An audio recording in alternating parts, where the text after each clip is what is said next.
Welcome back, and as you can see, I'm not in the game room right now. I'm actually at work filming this video, and I was tagged by the Highlander to do a response video to a couple questions, and I thought they were interesting enough to do a response. So I have, if you see me looking down, I have this list here written on some sticky notes, and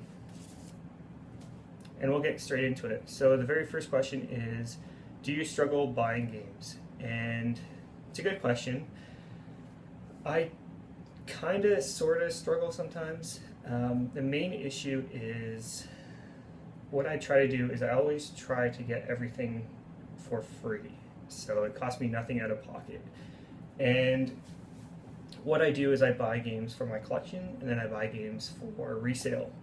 And whatever I buy for resale is what I'm trying to recoup my money for the stuff I want. So for me, that's where the struggle comes. More or less, how can I get my money back, and trying to find ways every week to get my money back. And that's where my struggle is. I do not buy filler games. Every game I buy, I try to play, and I have the intention of playing. So I don't really struggle in that way, because everything I buy for myself is something I actually want. I know there's a lot of people who buy filler games or go for complete collections. It's really not something for me. I think filler games are kind of a waste of money, and I think it's cool though that people go for these complete collections, but when you go with complete collections, you get the good with the bad. And these bad games you're spending money on for stuff that will never probably go into your system. So it's just not for me. Like I said, I just buy stuff I'm looking to play. Second question, do you regret trading in a game? And I really don't trade in games now. When I was younger, I had a really good Sega Genesis collection, and I regret trading those in. What I used to do when I was a kid was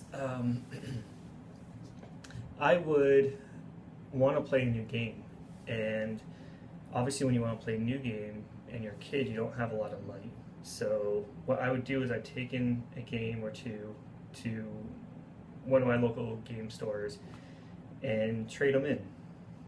So it'd usually be like 3 games for one, and then 2 games for one, or whatever. And I would do this quite frequently, and my Genesis collection went from like that to like that, and I regret getting rid of a lot of those games. And what makes it even worse is during my teenage years, I fell out of gaming, and I just gave away my Genesis. My neighbor, at the time, he was probably around 9 or 10. He started playing video games, and he'd come by my house because my sister and him were friends, and he'd always see my Genesis and never see it hooked up or anything, and eventually I just said, here, take it, and it was gone. So my original Genesis I just gave away. So I regret that. Other than that, I don't trade in games. What I do is I will buy a game with the intention of playing it. If I put it in the system and I don't like it, then I get rid of it. And then I have no regrets, because I tried it out, I didn't like it, it wasn't for me, it's gone.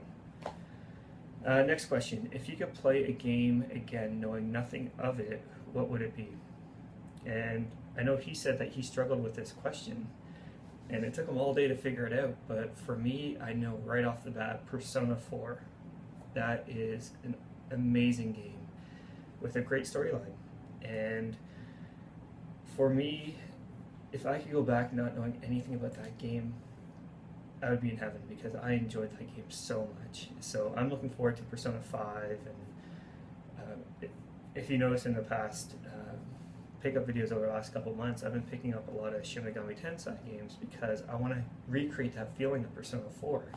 So Persona 4 is definitely when that question was asked in his video and he answered it, I knew right off the bat, yeah, Persona 4. If you haven't played it, go pick it up. It's on the Vita, and that's the one you want to get. So, anyways, last but not least, if you had to be buried with a console, what console would it be? And I know what he said is it's kind of disrespectful to bury yourself with a console because you can't play it, and no one will ever enjoy it again. So I think he picked a broken PS1, which makes sense. But for me, it would be probably, again, the Genesis, because I have such fond memories of it, that the Genesis would be the one I would want to play in the afterlife. There are other systems that I really like, and PS3 is the one that really got me back into console gaming, and I'd love to be buried with a PC as well. But if I only could choose one, it would be the Sega Genesis, with a shitload of games. Has to have a lot of games.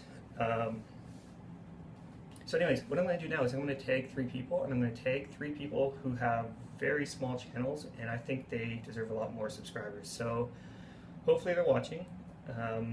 Go check them out. The links will be down below. First person is going to be Nick Berry. He's in, I think he's from Australia or England, and he has an absolutely amazing collection. People need to see his collection because he has it puts mine to shame, that's for sure. So go check him out. I'll tag Nick Berry. Next up is My Mom's Basement, and he has a strange name, but he's funny to watch. I really enjoy his videos. So My Mom's Basement, go check him out. And he picks up a lot of really cool stuff. He has this really nice display kind of behind him of all these not sealed games, complete in box games. So go check him out as well. And last but not least, Not Too Nerdy. He does a lot of pickup videos and stuff like that too. Seems really nice, like a nice guy. So go check him out as well. So those 3 people, I want to see a video from you guys. I'm sub to all you guys, so hopefully we'll see something soon. But those are my answers to those 4 questions right now, and until next time, take care.